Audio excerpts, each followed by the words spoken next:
Hi friends, आपका स्वागत है चैनल मिशन मार्केटिंग में और मैं आपका होस्ट नरेश।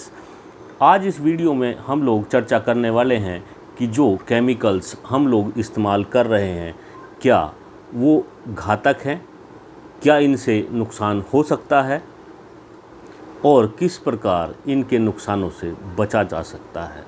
सबसे ज़्यादा एक पेस्ट कंट्रोलर ठगी का शिकार होता है केमिकल के द्वारा और उसका बिजनेस हैम्पर होता है केमिकल के द्वारा। इस वीडियो में हम इस पे डिटेल में चर्चा करने वाले हैं।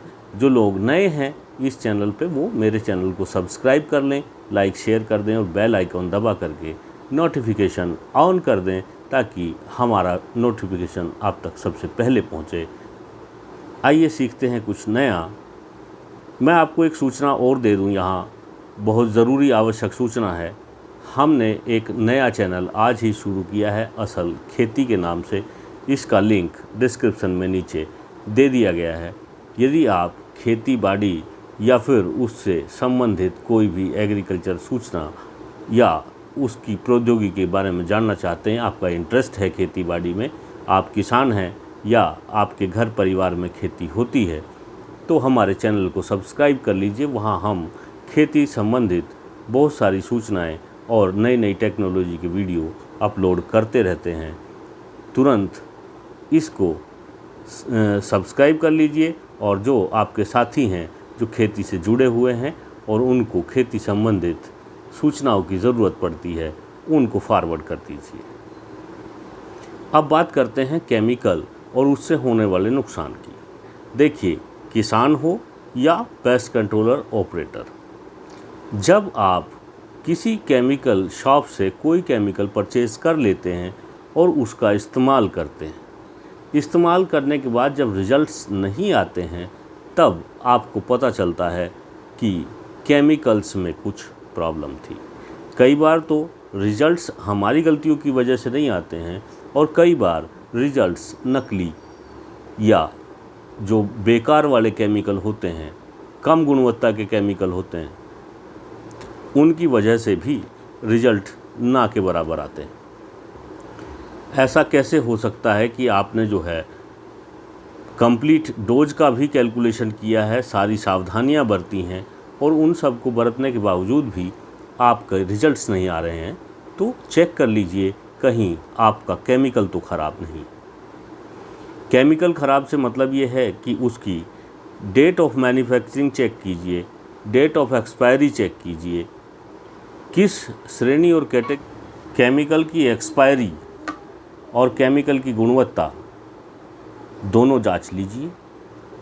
जब भी आप कोई केमिकल किसी केमिस्ट से ख़रीदते हैं उसका पक्का बिल अवश्य लीजिए और जो केमिकल आपको दिया गया है वही उस बिल पे मेंशन होना चाहिए, उसका बैच नंबर, उसका date of manufacturing, date of expiry, company का नाम, प्रोडक्ट का नाम और विशेष रूप से वो बैच नंबर, जिस बैच का वो केमिकल है।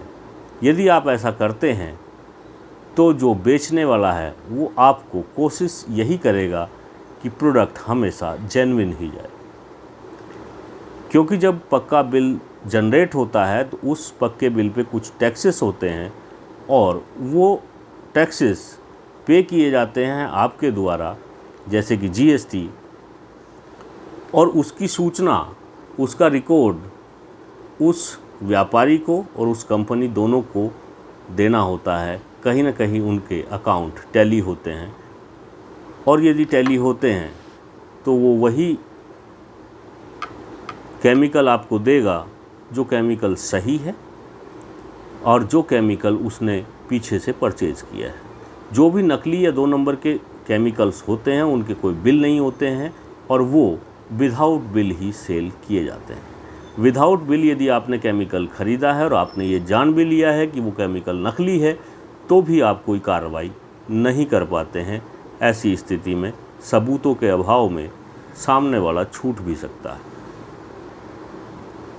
दवा हमेशा विश्वसनीय केमिकल शॉप से ही लें, अच्छी दवा लें, अच्छी कंपनी की दवा लेने की कोशिश करें और हमेशा नकल से बचने की कोशिश करें। नकली दवाओं की पहचान के लिए 2-4 टिप्स मैं दे देता हूँ, जैसे कि उसकी पैकिंग थोड़ी अलग दिखेगी। हमेशा जेन्युइन और नॉन जेन्युइन पैकिंग देखने में समान तो होती हैं, लेकिन जब आप ध्यान से देखोगे तो कुछ प्रभाव दिखाई दे जाते हैं, जैसे कि उनके कलर की प्रिंटिंग।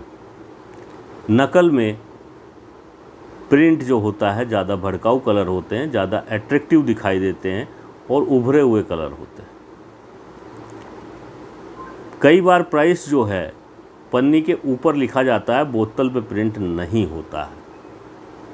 ऐसा भी कई बार देखा गया है कि बोतल के ऊपर जो रैपर लगा है उसके ऊपर एक और रैपर चढ़ा दिया जाता है। जो सील होती है, आप जब उसका डाट खोलेंगे तो उसमें नीचे जो एक सील होती है वो सील ही नहीं है, सीधे जो है बोतल को बंद कर दिया गया है। जो इंस्ट्रक्शन मैनुअल होता है कई बार बोतल के अंदर वो भी नहीं निकलता है। फिर कई बार क्या होता है कि जो चौकोर निशान बना होता है और जिस पे घातक कितना है केमिकल, उसकी इन्फॉर्मेशन कोड के रूप में होती है, तो वहाँ जहाँ लाल होना चाहिए वहाँ नीला मिलेगा, नीले की जगह पीला मिलेगा। आप ये जांच लीजिए कि जो केमिकल आप ख़रीद रहे हैं वो किस कैटेगरी में आता है और जो नामचीन कंपनियां हैं उनके ऊपर क्या निशान बना हुआ है। ये छोटी छोटी सावधानियां हैं, इनको यदि आप बरतेंगे, ध्यान रखेंगे तो आपको हमेशा जेन्युइन केमिकल मिलेगा। और यदि केमिकल सही है और केमिकल अच्छी गुणवत्ता का है तो आप सही तरीके से रिजल्ट्स प्राप्त कर सकेंगे। ये सारी सूचनाएं और ज़रूरी बातें किसानों के लिए भी लागू होती हैं, क्योंकि सबसे ज़्यादा किसान ही केमिकल का कंजम्पशन करता है और उसको पता तब लगता है जब फसल पे स्प्रे करने के 3 दिन बाद भी कोई रिजल्ट्स नहीं आ रहा होता। पैसा भी गया, समय भी गया और फसल भी चली गई। ऐसी स्थिति में वो एक सहारे की तलाश में खड़ा दिखाई देता है। ऐसे ही हमारे पेस्ट कंट्रोलर भाइयों के साथ होता है। पैसा भी जाता है, समय भी जाता है, लेबर भी लगती है और रेपुटेशन भी ख़राब होती है जब उन्हें रिजल्ट्स नहीं मिलते हैं एक नकली केमिकल के चलते हुए। और जो ग्राहक होता है वो कहता है कि आपकी एजेंसी में फ़ॉल्ट है, आपकी नॉलेज में फ़ॉल्ट है, आपके काम करने के तरीके में फ़ॉल्ट है और मैं ट्रीटमेंट का पैसा नहीं दूंगा, मुझे दोबारा ट्रीटमेंट करके दीजिए।